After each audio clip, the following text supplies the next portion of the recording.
Good morning, students. Today we are going to learn a new topic from Geography Resources Part 1. Do you know what are resources? Now I'll tell you what are resources. Resources are the materials which have got value and used to satisfy our needs. Now tell me what are resources? Resources are the materials which have got value and used to satisfy our needs. Now we are going to see about the learning objectives of this lesson. To know the importance of resources, to describe the renewable resources, to understand the non-renewable resources, to identify the fossil fuel resources. And now we are going to see about natural resources. Natural resources are obtained from environment. Very good. So it is called as natural resources. And many natural resources are essential for human survival. And if you take resources, we cannot be consumed in their original form, but they must be processed into usable commodities and usable things. And if you take the classification of natural resources, we can divide into two. One is basis of origin. That means biotic resources and abiotic resources. Do you know what is biotic resources?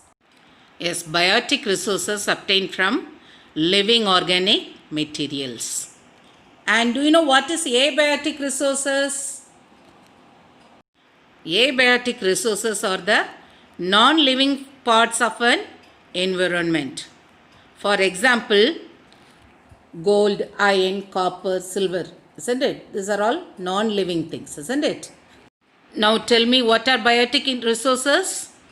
Biotic resources obtained from living and organic materials. Then what is abiotic resources? Abiotic resources are the non-living parts of an environment. Next one, basis of renewability. We can classify it into two. That is renewable resources and non-renewable resources. What is renewable resources? A renewable resources is a resource that can be used repeatedly. That means we can use it again and again. Non-renewable resources means if we used once, we cannot be use it again. For example, coal, petrol. We cannot use coal and petrol again and again, isn't it? So we call it as non-renewable resources. Resources may be divided into two. That is biotic and abiotic resources. I already told you about what is biotic and what is abiotic resources, isn't it? What are biotic resources? Biotic resources are obtained from living and organic materials. For example, forests, crops, birds, animals, fishes, etc. can be obtained from nature, isn't it? Fossil fuels such as coal and petroleum are also included in this category, but it is non-renewable resources because they are formed from decayed organic matter. What are abiotic resources? Yes, abiotic resources are the resources that can be obtained from non-living things, isn't it? For example, air, land, water, sunlight, these are all non-living things. Apart from this one, the metals, gold, iron, copper, silver, these are also non-living things. So abiotic resources means it's a resource obtained from non-living things. On the basis of renewability, resources can be divided into two.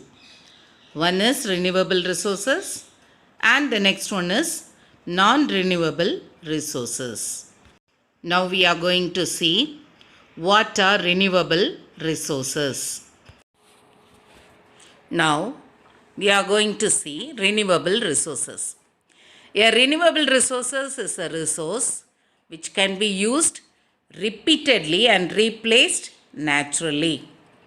Now say, what is renewable resources? A renewable resources is a resource can be used repeatedly. Very good.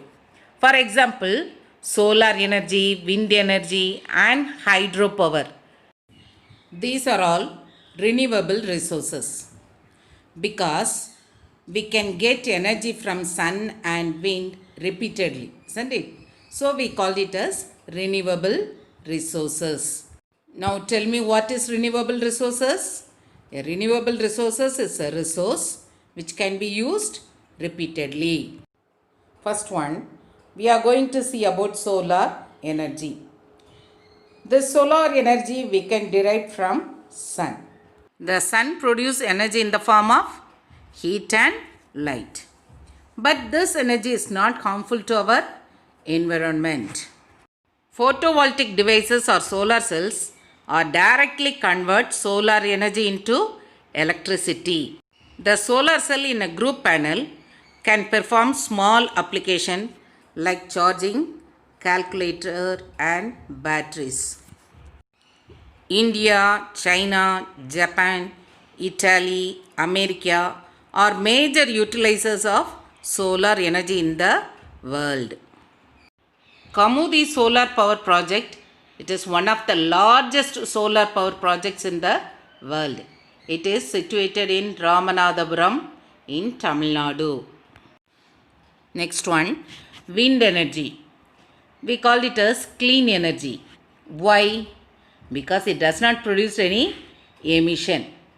And in recent years, wind energy has become one of the most economical and renewable energy technologies. Major wind energy producing countries are United States, China, Germany, Spain, India, Canada and Brazil. In India, Muppandal, Jaisalmer, Brahmanvale, Dalkahan, Damanjodi are the major wind farms in India. Next one, hydropower. Water is considered as a great source of energy. Water is used for producing hydroelectric power and it is the cheapest source of energy.